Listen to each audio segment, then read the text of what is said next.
찬양드립니다. 245장.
오직 여호와는 그 성전에 계시니 온 천하는 그 앞에서 잠잠할지니라. 아멘.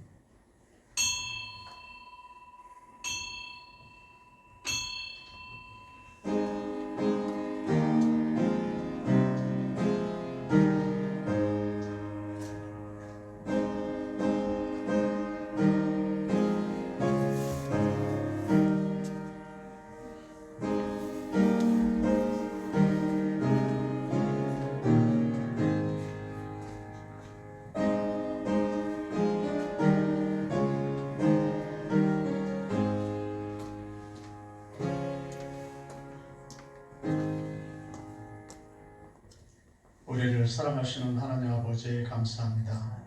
이 시간도 하나님 전에 나오게 하셨사오니 신령과 진정으로 예배드리게 주옵소서.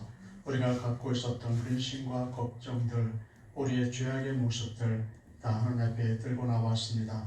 이제 십자가 앞에 다 내려놓게 하시고 하나님의 주시는 평안함이 넘치게 하시고 하늘나라의 휘락이 가득한 시간 되게 주옵소서.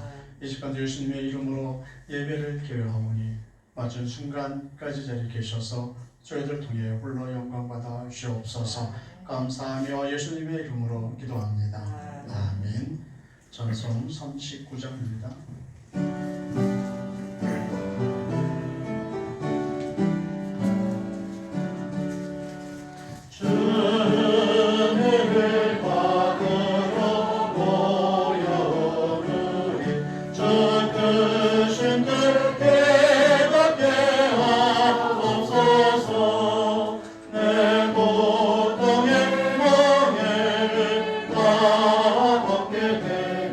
날 구속하시니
14번입니다.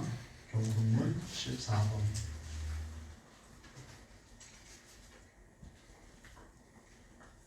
하나님은 우리의 피난처시여 힘이시니 하나님의 만날 큰 도움이시라. 그러므로 땅이 변하든지 산이 흔들려 바다 가운데 빠지든지 바닷물이 흉흉하고 뛰놀든지 그것이 넘침으로 산이 요동할지라도 우리는 두려워 아니하리로다. 한 시내가 있어 나뉘어 흘러 하나님의 성 곧 지극히 높으신 자의 장막의 성소를 기쁘게 하도다. 하나님이 그 성령에 거하심에 성이 요동치 아니할 것이라. 새벽에 하나님이 도우시리로다. 저가 땅끝까지 전쟁을 쉬게 하시며 하를 꺾고 창을 끊으며 시대를 불사르시는구나. 너희는 가만히 있어 내가 하나님 됨을 알지어다. 내가 열방과 세계 중에서 높임을 받으리라 하시구나. 만군의 여호와께서 우리와 함께 하시니 야곱의 하나님은 우리의 피난처시로다. 아멘. 사도신경으로 우리 신앙을 고백합니다. 전능하사 천지를 만드신 하나님 아버지를 내가 믿사오며 그 외아들 우리 주 예수 그리스도를 믿사오니 이는 성령으로 인하사 동정녀 마리아를 하시고 본디오 빌라도에게 고난을 받으사 십자가에 못 박혀 죽으시고 장사한 지 4년의 종자 가운데서 다시 살아나시며 하늘에 오르사 전능하신 하나님 우편에 앉아 계시다가 저리로서 산자와 죽은 자를 심판하러 오시리라.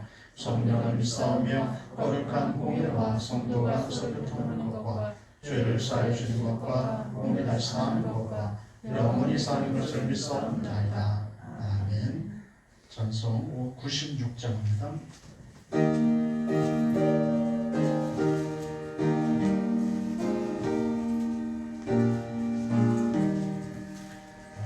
세상이 깜깜하여서 잠빛이 없었더니 그 빛나는 영광 나타나 온 세계 빛이었네. 영광 영광의 주 영광 영광의 주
살아계신 하나님의 말씀 봅니다. 역대하 36장 11절에서 21절까지입니다. 역대하 36장 11절에서 21절까지 봅니다.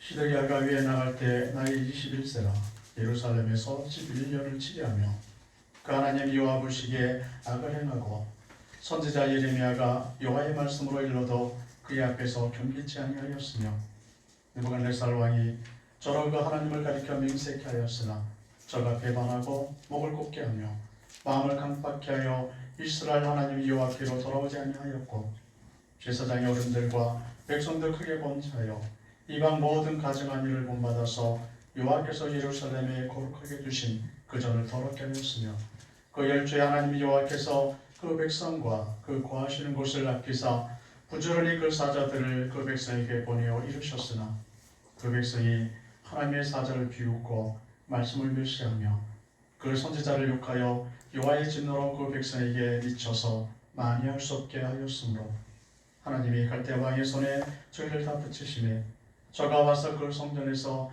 칼로 청년을 죽이며 청년 남녀와 노인과 백발노홍을 긍휼히 여기지 아니하였으며 또 하나님의 전에 대서 기명들과 여호와의 전에 보물과 왕과 방백들의 보물을 다 바벨론으로 가져가고 또 하나님의 전을 불사르며 예루살렘 성을 헐며 그 모든 공시를 불사르며 그 모든 귀한 기명을 회파하고 우리 칼에서 벗어난 자를 저가 바벨론으로 사로잡아가며 우리가 거기서 갈대아 왕과 그 자손의 노예가 되어 바사국에 주재할 때까지 이르니라. 이에 토지가 황무하여 안식년을 누린같이 안식하여 70년을 지내었으니 여호와께서 예레미야 입으로 하신 말씀이 응하였더라. 아멘. 기도합니다.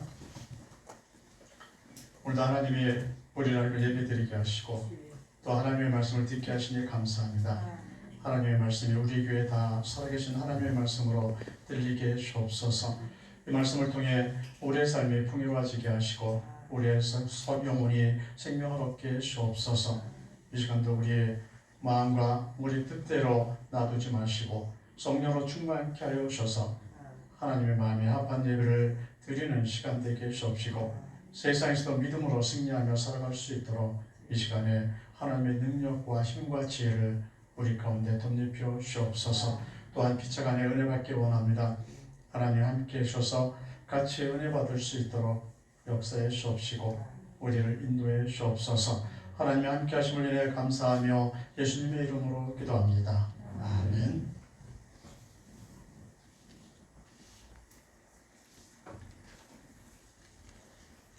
성전 예배는 믿음 생활의 핵심이고 성전에서 예배드리며 하나님의 임재를 경험합니다.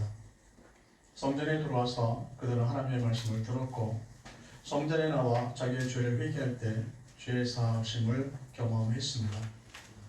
세상에서 전쟁과 연병과 기근이 있을지라도 성전에 들어와서 그들이 하나님 앞에 엎드려 있을 때 하나님은 그들을 보호하시고 회복시켜 주심을 경험하며 살 수가 있었습니다. 성전 안에 언약궤가 있었고 그 언약궤 위에 하나님이 또 임재하고 계셨기 때문에 이런 놀라운 일들이 일어나고 있었습니다. 그런데 성전에서 하나님이 그렇게 보호하시고 하나님이 임재하셨던 그 성전에서 우리가 이해할 수 없는 일들이 지금 일어나고 있습니다. 바로 오늘 본문에서 우리가 이해할 수 없었던 놀라운 일이 일어나고 있는 것을 보게 됩니다. 17절 중반절에 보면 그 성전에서 칼로 청년을 죽이며 거룩한 성전에 하나님이 계신 그 성전에 바벨론 군인들이 들어와서 이스라엘 백성들을 죽이는 일이 일어납니다. 성전 앞에서 기도하고 있는 그 무리들이 바벨론의 그 군대의 칼에 맞아서 쓰러지는 일이 일어나고 있습니다. 19절 전반절에 보면 또 하나님의 전을 불사르며 성전이 파괴되고 있는 모습을 보여주고 있습니다. 하나님이 임재하신 그 자리가 하나님이 임재하셨던 그 성전이 불에 타고 있습니다. 하나님 앞에 나와 기도하던 그 기도의 집이 사라지고 있습니다. 왜 이렇게 됩니까? 왜 성전이 불에 타버리고 왜 그 성전 안에서 기도하던 사람들이 왜 죽임을 당하는 일이 왜 일어났습니까? 16절 후반절을 보면 여호와의 진노로 그 백성에게 미쳐서 만회할 수 없게 하였으므로 하나님의 진노로 하나님의 성전을 파괴하셨습니다. 하나님이 하나님의 집, 기도하는 집의 문을 닫아버리셨습니다. 예배드리는 집을 하나님께서 문을 닫아버리셨습니다. 더 이상 성전에 들어와서 예배드릴 수 없도록 성전 예배를 하나님이 중지시켜버리셨고 그 성전을 철저하게 파괴시키는 모습을 오늘 본문에서 보여주고 있습니다. 왜 하나님이 계셨던 그 집을 파괴시켜버렸고 왜 그곳에서 그 예배를 받지 않으시겠다라고 하나님이 말씀하고 계십니까? 오늘 본문에서 그 이유를 설명해 주고 있습니다. 우리가 오늘 이런 하나님의 설명을 들으면서 우리가 정말로 회복해야 하는 예배가 무엇일까? 하나님이 받으시기에 합당한 예배가 도대체 뭘까? 내가 어떻게 예배드리며 살아야 하는지에 대한 내가 회복해야 될 그 예배의 모습에 대해서 같이 교훈을 받으셨으면 합니다. 첫 번째, 하나님이 원하시는 예배는 말씀을 듣는 예배여야 합니다. 12절을 보시면 그 하나님이 여호와 보시기에 악을 행하고 선지자 예레미야가 여호와의 말씀을 일러도 그의 앞에서 경배치 아니하였으며 하나님의 말씀 앞에서 경배치 아니하셨기 때문에 시드기야 왕이 하나님 앞에 엎드리지 않았기 때문에 하나님은 성전을 파괴하셨다라고 말씀하고 있습니다. 지금 이 남주다 땅의 모습은 바벨론 군사가 들어와서 예루살렘 성을 지금 포위하고 있는 이런 상태입니다. 포위당하고 있었지만 시드기야 왕은 그들을 물리칠 만한 군사력을 갖고 있지 못했습니다. 그때 시드기야는 어떤 생각을 하고 실천을 옮겼냐면 그 당시에 선지자가 예레미야 선지자입니다. 예레미야 선지자를 찾아가서 기도를 부탁합니다. 예레미야 37장 3절에 보면 너는 우리를 위하여 우리 하나님 여호와께 기도하라 하였으니 시드기야 왕도 악한 왕으로 기록되어 있지만 기도할 수 있는 왕이었습니다. 선지자를 불러서 우리를 위해서 정말 기도해달라. 그가 그렇게 부탁을 하고 예레미야 선지자가 하나님 앞에 나와 기도를 하고 시드기야 왕이 기도했을 때 그 기도한 대로 바벨론 군대들이 물러갔습니다. 그런데 문제가 여기 있습니다. 시드기야의 왕의 태도에 하나가 문제가 있었다는 사실을 하나님은 우리에게 알려주고 있습니다. 그가 기도를 했는데 뭐가 없었냐면 하나님의 말씀을 듣기 싫어했습니다. 시드기야 왕은 예레미야 선지자를 싫어했습니다. 늘 좋지 않은 말만 해주는 그가 싫었습니다. 그래서 위기가 왔을 때 기도를 그에게 부탁을 했지만 그가 하는 하나님의 말씀을 듣기를 거부합니다. 내가 당신 말씀 듣지 않겠다고. 이것이 하나님의 진노를 부르는 문제였습니다. 우리가 신앙생활하면서 우리 가운데 문제가 생기면 때때로 즐거운 일이 있거나 아니면 좋지 않은 일이 있으면 저한테 신방을 부탁하는 일들이 있습니다. 그럼 제가 가정에 신방을 갈 때도 있고 병원에 신방을 갈 때도 있죠. 그 신방을 가면 그냥 기도만 해주고 나오는 것이 아니라 늘 먼저 말씀을 읽어드립니다. 전처럼 병원에 많은 분들이 가서 같이 예배드릴 수 있는 분위기가 요즘 병원은 아니죠. 소수 인원만 갈 수가 있기 때문에 요즘 교회 가서 예배드리는 것은 어찌 보면 다른 사람의 눈치를 봐야 하는 그런 일이 됩니다. 그래서 예배는 정식으로 우리가 드리지 못하지만 제가 말씀을 읽어드리고 그 말씀에 대해 간단하게 설교를 전하고 기도해주고 나옵니다. 또 우리가 가정의 신방 갔을 때도 똑같죠. 제가 가서 기도만 해주고 이제 바쁘니까 가야 되겠다고 나오는 적은 없습니다. 말씀을 읽고 설교를 하고 기도를 해주고 그리고 나옵니다. 그런데 어떤 사람은 그렇게 말할 수 있습니다. 아니 우리가 매일 주일마다 교회 가서 목사님 설교를 듣는데 제가 병원에 누워서도 똑같이 목사님 말씀을 들어야 되겠습니까? 어차피 기도해 주는 거 온 거고 내가 아프니까 빨리 기도해 주고 가십시오. 이러지 말라는 거예요. 제가 갔을 때 신방을 받으면서 기도만 해주고 우리 집을 위해서 축복만 하시고 목사님 얼른 가십시오. 이러지 말라는 겁니다. 거기서 말씀을 들으셔야 합니다. 제가 시드기야의 실패가 어디 있냐면 기도만 했다는 데 있습니다. 기도만. 성전은 기도만 하는 곳이 아닙니다. 우리가 지금 여기에 모여있지만 우리가 기도만 하는 곳이 교회가 아닙니다. 기도와 함께 하나님의 말씀이 있어야 합니다. 내가 분명 어떤 소원을 갖고 있고 내게 문제가 있어서 그 문제를 갖고 하나님 앞에 나올 수 있습니다. 그래서 내가 그것을 위해서 간절히 하나님 앞에 기도할 수 있습니다. 잘하는 일입니다. 그러나 기도만 하는 것에 대해서 하나님은 원하지 않는다는 거죠. 우리가 이 예배 자리에 나왔을 때 하나님이 원하시는 것은 기도와 함께 뭐가 있어야 된다고요? 하나님의 말씀이 있어야 합니다. 내 하나님 앞에 내 마음의 소원을 알았다면 이제 하나님이 내게 주시는 하나님의 뜻을 알아야 될 거 아니겠습니까? 그래서 기도와 말씀이 병행하는 그런 성전을 하나님은 원하셨습니다.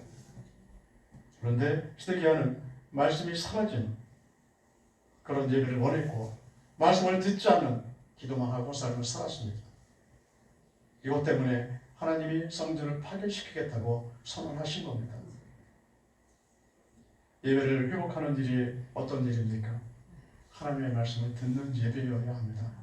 두 번째는 말씀을 유지하는 예배여야 합니다. 13절을 보면 느부갓네살 왕이 저로 그 하나님을 가리켜 맹세케 하였으나 저가 배반하고 목을 굳게 하며 마음을 강팍케 하여 이스라엘 하나님 여호와께로 돌아오지 아니하였고 시드기야 왕은 맹세한 일도 배반하는 사람이라고 말씀을 하고 있습니다.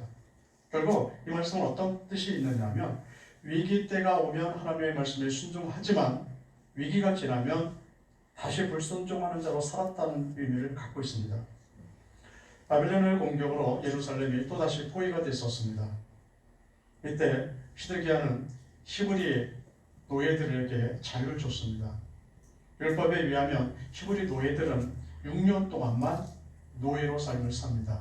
7년차가 되면 다 자유를 주어야 하는 것이 하나님의 말씀입니다.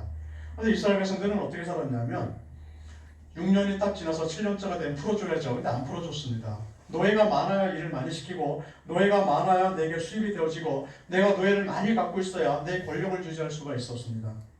그래서 어떤 방식으로 간에 히브리 노예들을 6년째, 7년째 풀어주지 아니하고 계속해서 자기 집의 노예로 부리고 있었습니다. 그런데 바벨론 군사에 의해서 예루살렘 성이 포위되어졌을 때 히스기야가 생각한 것이 또 하나 있었습니다. 이제 하나님의 말씀대로 살아보자. 그러면 하나님이 축복하시리라. 내가 하나님의 말씀대로 이 노예들을 다 풀어주면 내가 율법대로 순종하며 일상을 살아가면 하나님이 다시 나를 축복해 주지 않겠느냐. 내가 원하고 있는 대로 저 바벨론 군사들이 다 물러가지 않겠느냐. 그래서 히브리 종들을 풀어주기로 선언을 해버리고 선포해버립니다. 모든 백성들이 히브리 노예를 갖고 있다가 그들에게 다 자유를 줍니다. 그들이 자유를 얻었을 때 하나님은 바벨론 군대로 하여금 물러가게 하셨습니다. 이제 이 땅에 전쟁이 그쳐지고 평안이 오기 시작하고 이들은 또한 살만한 시대를 맞이합니다. 이때 시드기야 왕이 어떤 생각을 했는지 아십니까? 노예가 없으니까 불편하다. 노예가 없으니까 내 수입이 떨어지고 노예가 없으니까 내가 권력을 자꾸 잃어버린다고 생각을 했습니다. 이제 전쟁도 끝났고 이제 이 땅에 평안이 찾아오기 시작했으니까 다시 우리가 풀어줬던 저 노예들을 잡아다가 우리의 일을 시켜서 우리의 수입을 올리고 내 권력을 다시 한번 잡아야 되겠다는 생각을 하게 됩니다. 그래서 풀어줬던 노예들을 다시 다 잡아들여서 그들의 노예로 삼아요. 예레미야서 34장 17절에 보면 너희가 나를 듣지 아니하고 각기 형제와 이웃에게 자유를 선언한 것을 실행치 아니하였은즉 내가 너희에게 자유를 선언하여 너희를 칼과 연병과 기근에 붙이리니 말씀을 듣고 순종하는 척만 했지 그 순종하는 것을 유지하지 못한 이들에 대해서 하나님은 심판을 선언하십니다. 이것이 바로 성전 파괴의 두 번째 이유예요. 우리가 위기를 만나면 하나님 앞에 예배 드리는 거 잘하는 일입니다. 내가 힘들었을 때, 내가 질병에 걸렸을 때, 내가 사업에 망했을 때, 내가 뭔가 일이 잘 안 풀렸을 때 하나님 앞에 나와 내가 기도하는 것, 하나님 말씀 내가 순종하기로 살기로 결단하는 것 정말 잘하는 일입니다. 하나님은 그 일을 보고 축복하실 겁니다. 내가 지금까지 기도도 하지 않고 살고 있다가 내가 병에 걸려서 하나님 앞에 기도하고 있다 할지라도 하나님은 그 기도에 응답하시고 그를 축복하십니다. 지금까지 내가 형식적으로 신앙생활하고 있다 했을지라도 내가 교통사고를 당해서 내가 사업이 망해서 그래서 다시 한번 교회에 들어와 예배드리고 충성하며 살기로 결단하고 그렇게 살 때 하나님은 그 사람을 축복하십니다.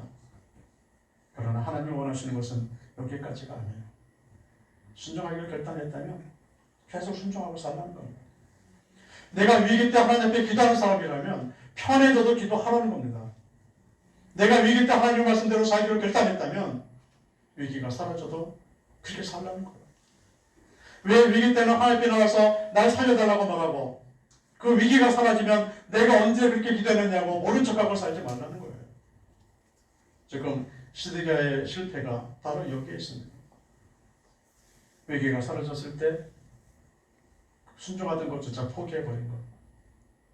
14절을 보면 제사장의 어른들과 백성도 크게 범죄하여 이방 모든 가증한 일을 본받아서 여호와께서 예루살렘에 거룩하게 두신 그 전을 더럽게 하였으며 위기 때만 순종하고 말씀을 듣고 살았던 이들을 왕이 시드기야 왕이 그렇게 사니까 그 밑에 있었던 수많은 백성들도 그 밭에 수많은 관리들도 똑같이 그렇게 살았다는 겁니다. 하나님은 이를 갖고 어떻게 말씀하느냐면 너희가 내 전을 더럽힌다. 위기 때만 기도하는 그들이 하나님의 전을 더럽히는 것이고 위기 때만 하나님의 말씀을 듣고 결단하는 자들을 가리켜서 하나님은 내 전을 더럽히고 있다고 말씀하는 겁니다. 그렇다면 성전의 기능을 잃어버렸다는 거예요. 우리가 교회 어떤 때만 오십니까? 힘들 때만 오셔요? 우리가 예배 드릴 때 내 사업이 안 될 때만 예배 드리십니까? 뭔가 내 문제가 풀리지 않을 때만 하나님 앞에 나오십니까? 그렇다면 교회가 무슨 소용이 있겠냐는 거예요.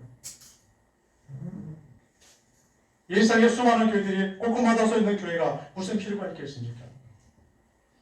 힘들 때만 찾아가는 곳 동네마다 하나씩만 있으면 되는 거 아니겠습니까? 아니면 평택시에 하나만 큰 거 하나 세워놓고 힘들 때만 거기 찾아서 기도하라고 하면 될 게 아니겠습니까? 하나님은 그런 예배를 원하시는 것이 아닙니다. 위기 때도 내가 평안할 때도 내가 기쁘고 즐거울 때도 모든 일에 만사형통할 때도 하나님 앞에 나와 기도하고 하나님의 말씀대로 순종하며 살아갈 것을 우리에게 말씀해 주고 있습니다. 세 번째는 회개가 있는 예배여야 합니다. 15절을 보면 그 열주에 하나님 여호와께서 그 백성과 그 거하시는 곳을 아끼사 부지런히 그 사자들을 그 백성에게 보내어 이르셨으나 하나님이 많은 선지자를 보내셨습니다. 보내는 선지자들마다 똑같은 메시지를 전했습니다. 하나님이 어떤 메시지를 계속해서 전하게 하고 계시냐 하면 예레미야서 28장 8절에 보면 나와 너 이전 선지자들이 자고로 여러 나라와 큰 국가들에 대하여 전쟁과 재앙과 연병을 예언하였느니라. 이들이 계속해서 하나님이 이들에게 전하는 말씀은 너희들 가운데 연병이 있을 것과 너희들 가운데 기근이 있을 것과 너희들 가운데 전쟁이 있다는 거예요. 이들에게 대해서 40년 동안을 이 말씀을 전하고 계셨습니다. 1, 2년도 아닙니다. 40년 동안 똑같이 너희 가운데 축복이 있는 것이 아니라 연병이 있을 것이다. 너희 가운데 기근이 있고 너희 가운데 전쟁이 있을 것을 계속해서 하나님의 말씀해 오셨어요. 그런데 이들은 이 말씀을 듣지 않았습니다. 16절 전반절에 보면 그 백성이 하나님의 사자를 비웃고 말씀을 멸시하며 그 선지자를 욕하여 그 선지자들을 욕하고 멸시하고 그 말씀을 듣지 않으려고 했습니다. 왜 그러냐면 시드기야는 11년 동안 무엇을 경험하며 성장했느냐 하면 자기 앞서서 있던 왕들이 애굽 왕 때문에 애굽이 쳐들어와서 왕을 바꿔버리는 것을 경험했습니다. 또다시 바벨론 군사가 쳐들어오더니 자기 나라의 왕을 바꿔버렸어요. 이때 시드기야의 마음속에 어떤 상처가 있냐면 우리나라는 우리가 지켜야 합니다. 나라가 약해 버리니까 나라가 너무 형편없으니까 적군들이 쳐들어와서 우리 왕을 함부로 바꿔버리고 백성들이 원하지 않는 왕이 세워지고 그들 마음대로 백성들을 끌고 가고 백성의 것을 빼앗아가는 것을 보면서 그가 성장하다가 왕이 됐습니다. 이제 그가 원하는 것은 이 나라의 강성함이에요. 하나님의 축복입니다. 하나님의 축복만 받고 우리가 다시 한번 강한 나라가 되어져서 바벨론이나 애굽이 우리나라에 쳐들어오지 못하는 나라를 만들어 보겠다 라는 생각을 갖고 하나님께 기도한 겁니다. 그래서 그가 어떤 말씀을 듣냐면 이 나라가 축복받을 겁니다. 잘 될 겁니다. 다른 나라가 쳐들어오지 못하고 바벨론이 물러갈 겁니다. 이 말을 하는 선지자들의 말을 듣기 시작합니다. 그러니까 정말로 하나님이 말씀하셨던 40년 동안 반복하셨던 전쟁이 있겠다는 말씀을 그가 배격하고 나가요. 그래서 우리는 하나님 말씀을 어떻게 들으십니까? 하나님 말씀 들을 때 축복의 말씀만 들으세요? 하나님 우리를 향해서 네가 잘 될 거라는 말씀만 들으십니까? 우리를 향해서 하나님의 말씀하실 때 네가 기도한 대로 다 형통하겠다는, 네가 기도한 대로 다 응답하시겠다는 그 말씀만 듣기 원하십니까? 하나님은 우리에게 때때로 심판을 선언하시기도 하시고 우리에게 징계를 선언하시기도 합니다. 하나님이 왜 그들에게 왜 연병이 있겠다고 말씀하셨습니까? 왜 그들에게 전쟁이 있을 것을 왜 말씀하십니까? 정말로 이스라엘을 멸망시키기 원해서? 정말 하나님의 성전을 파괴하기 원해서? 그래서 그런 말씀을 하십니까? 하나님이 계시고 하나님의 백성이 계신 그 땅을 하나님이 왜 멸망하시겠다고 말씀하십니까? 그들이 악한 일 때문에. 하나님은 그들에게 이런 말씀을 하고 계시는 겁니다. 예레미야서 25장 5절에 보면 너희가 각자 악한 길과 너희 악행에서 돌이키라. 그리하면 나 여호와가 너희와 너희 열적에 주어 영원히 있게 한 그 땅에 거하리니. 회개하면 회복시켜 주겠다는 것. 이런 엄청난 재앙을 선언하시는 이유가 하나입니다. 너희들이 악한 길에서 돌이켜라. 시대기약의 왕이 원했던 것처럼 축복에 있는 나라, 강성한 나라, 이것은 네가 거짓 선자들의 말에 쫓아가며 그것에 만족하며 사는 것이 아니라 죄에서 돌이키고 회개하는 것이라고 말씀하고 있습니다. 돌이켜 회개하면 다시 하나님의 축복이 임할 것이고 너희들이 돌이켜 회개하면 다시 강한 나라를 만들어 주겠다. 바벨론이 쳐들어오는 것을 막아주겠다 라고 말씀하고 계시는 겁니다. 예루살렘 성이 파괴되는 이런 영화가 있습니다. 그 영화에 보면 사실 성경을 잘 모르시는 분들은 이해가 잘 안 되는 장면이 나와요. 어떤 장면이냐면 적군들이 쳐들어와서 성을 이렇게 포위합니다. 그리고 더 이상 버틸 힘이 없어지니까 많은 사람들이 성전으로 들어와서 기도를 시작합니다. 하나님 우리를 이방인의 손에서 건져주시옵소서. 계속해서 기도를 해요. 그런데 예루살렘 성은 무너지고 적군들이 성전을 향해서 쳐들어옵니다. 그리고 성전을 문을 부수고 들어와서 성전에서 기도하는 사람을 죽이기 시작해요. 그런데 사람들은 반응하지 아니하고 끝까지 거기서 우리를 살려달라고 기도하는 장면이 나옵니다. 어떤 사람은 성전의 뿔을 붙잡고서 기도합니다. 우리 살려주십시오. 적군의 손에서 우리를 건져내시옵소서. 우리를 구원해 주시옵소서. 그런데 적군은 성전 뿔을 잡고 있는 그들도 죽이고 계속해서 기도하고 있는 그 무리들을 좀 더 다 죽이고 성전을 파괴하는 장면이 나와요. 그들이 기도하고 있는데 하나님이 왜 그들에게 건져내 주지 아니하시고 비참한 시호를 거기서 맞게 하셨습니까? 회개하지 않아서. 21절에 보면 이에 토지가 황무하여 안식년을 유린같이 안식하여 70년을 지내었으니 여호와께서 예레미야 입으로 하신 말씀이 응하였더라. 하나님이 지금 뭐라고 말씀하고 계시냐면 안식년의 예를 듭니다. 토지를 6년 동안 우리가 마음대로 농사를 줄 수가 있어요. 근데 율법에는 7년째 되는 해는 농사를 못 짓게 합니다. 그리고 거기서 나는 자연적인 것들은 가난한 자들이 와서 수확해서 먹을 수 있도록 하나님이 하시는 것을 보여주고 있죠. 바로 그 안식년처럼 하나님의 성전을 그렇게 만드시겠다는 겁니다. 왜 그렇게 만드셨느냐? 성전이 성전의 기능을 하지 못해서 하나님이 강제로 성전 예배를 중단시키고 있는 것을 보게 됩니다. 내 욕심만 이루려고 기도하는 그런 교회, 하나님의 말씀을 거부하고 있는 그런 교회, 교만해서 설교를 듣지 아니하려고 하는, 그래서 순종할 마음이 없는 교인들이 모여진 그 교회, 하나님은 강제로 폐쇄하시겠다고 말씀하고 있습니다. 70년 동안 폐쇄하겠다. 70년이 어떤 기간인지 아십니까? 그들을 고치시는 기간이에요. 교만한 그들의 마음을 고치시고 자신의 욕심대로 뜻을 이루기 위해서 하나님을 이용했던 그 마음을 고치시고 살아계신 하나님을 만나지 못하고 자신의 도죽의 소굴로 만들었던 그 교회를 고치시는 기간을 하나님은 70년에 걸쳐서 고쳐나가십니다. 제가 우리는 예배를 회복해야 합니다. 하나님이 교회를 폐쇄시키기 전에, 하나님이 우리 예배를 드리지 못하도록 예배를 중지시키기 전에 우리는 예배를 회복하셔야 합니다. 기도와 말씀이 같이 있는 교회를 만드십시오. 말씀대로 살려는 마음으로 예배를 드리는 현장을 가지셔야 합니다. 우리가 여기서 거룩하다면 세상에서도 거룩해야 되지 않겠습니까? 내가 여기서 하나님의 말씀에 순종하기 위해 예배 자리에 모였다면 여러분들의 가정에 가서도 여러분의 직장에 가서도 순종해야 되는 게 아니겠습니까? 여기서는 거룩한 백성들이 왜 직장에 가면 악한 자가 되어버려 있고 왜 가정에 들어가면 그가 거짓된 삶을 살아가고 있습니까? 우리가 세상에 살면서 순종하지 못한 일이 있다면 우리가 하나님 뜻대로 살지 못한 그런 부분들이 있다면 애통하는 마음으로 교회에 오셔야 되지 않겠습니까? 하나님, 내가 오늘도 실수했습니다. 한 주간 살면서 내가 오늘도 죄악 가운데 있었습니다.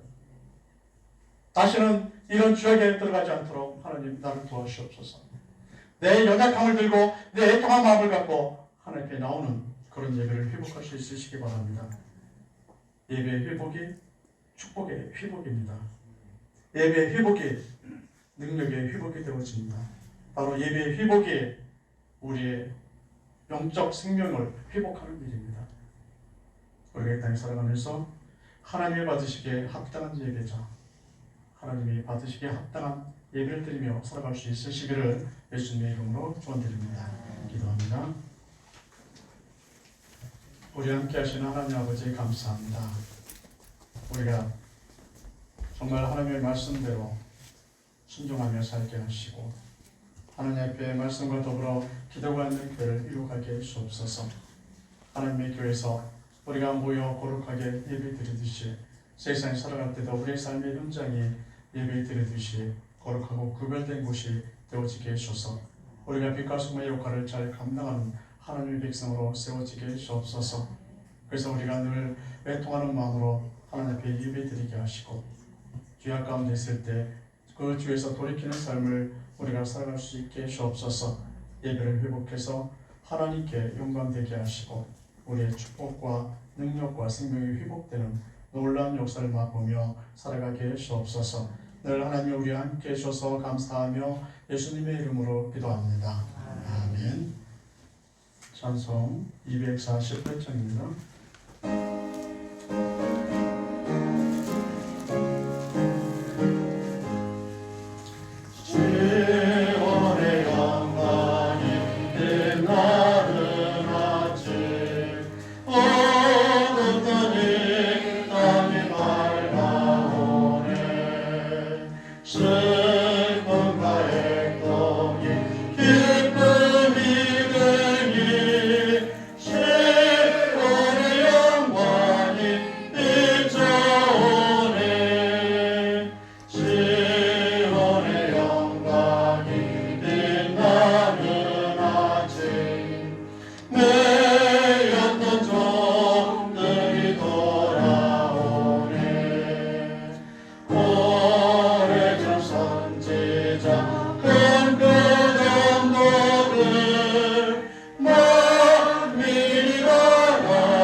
반주에 맞춰 준비하신 예물 하나님 앞에 드리시겠습니다.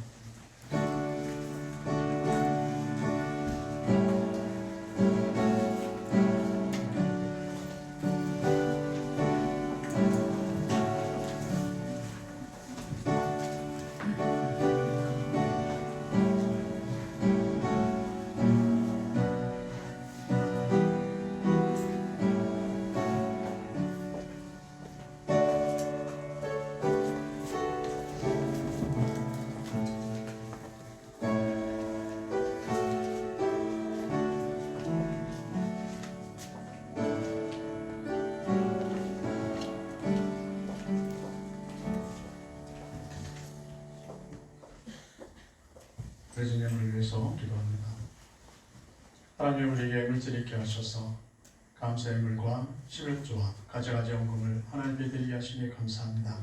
우리가 가진 모든 것이 하나님의 것임을 신앙 고백하며 10분의 1을 구별하여 하나님 앞에 드려오니 하나님이 받으시기에 합당한 예물이 되게 하시고 또한 하나님의 약속하신 대로 우리의 창고에 일용할 양식들이 채워져 있는 것을 보게 주옵소서.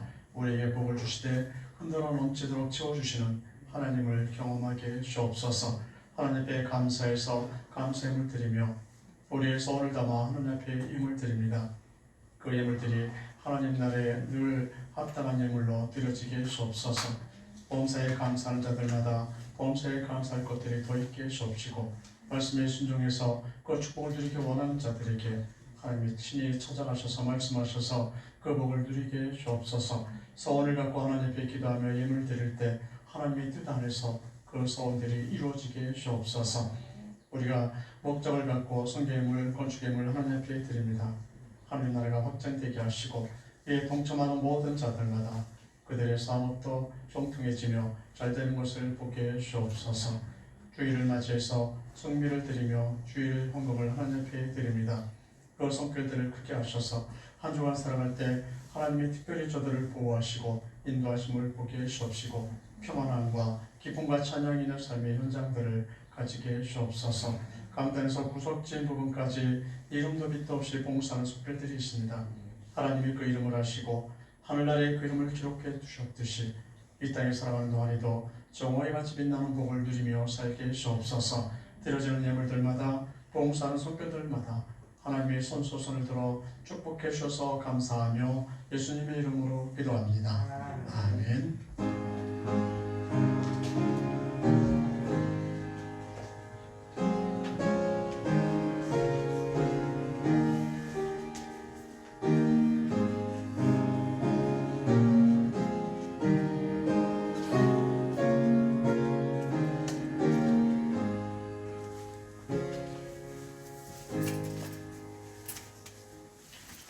교회 소식 전해드립니다.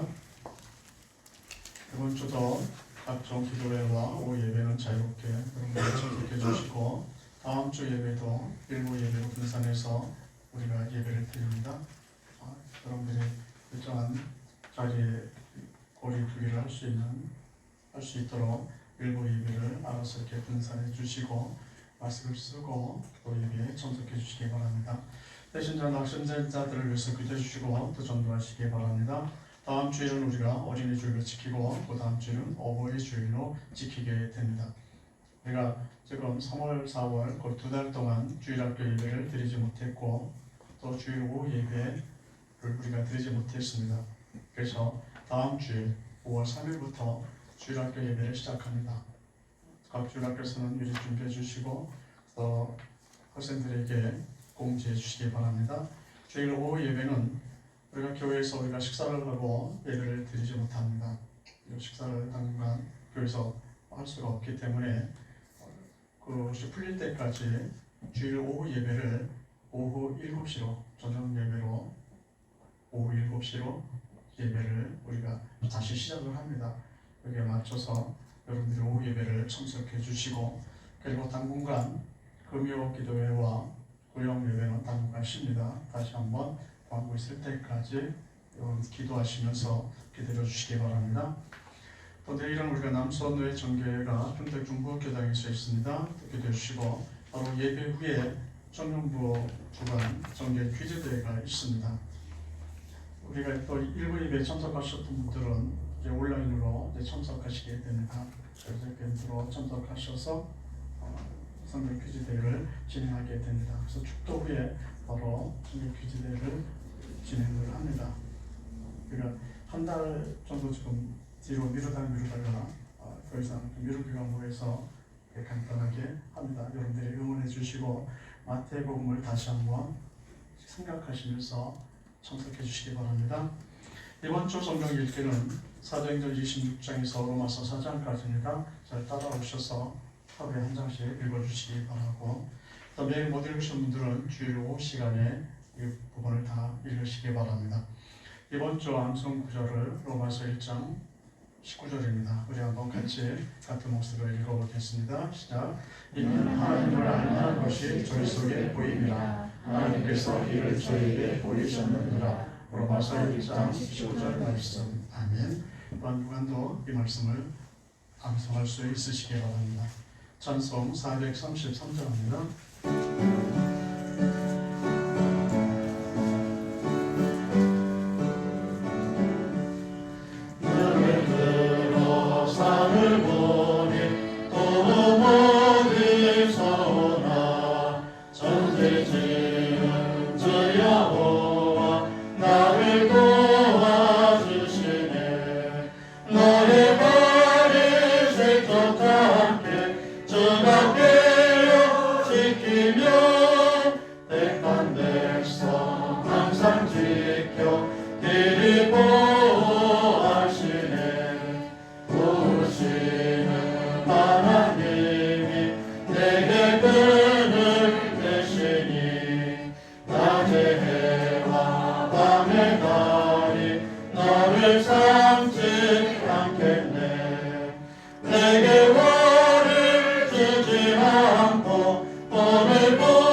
우리 구주 예수 그리스도의 은혜와 하나님 아버지의 극진하신 사랑과 성령님의 인도하심, 축복하심, 보호하심이 늘 하나님의 예배를 회복해서 하나님의 축복과 은혜와 능력을 경험하며 살길 원하는 하나님의 사람들의 머리 위에와 그들의 가정과 삶의 토전 위에 이제부터 영원토록 항상 함께 있을지어다.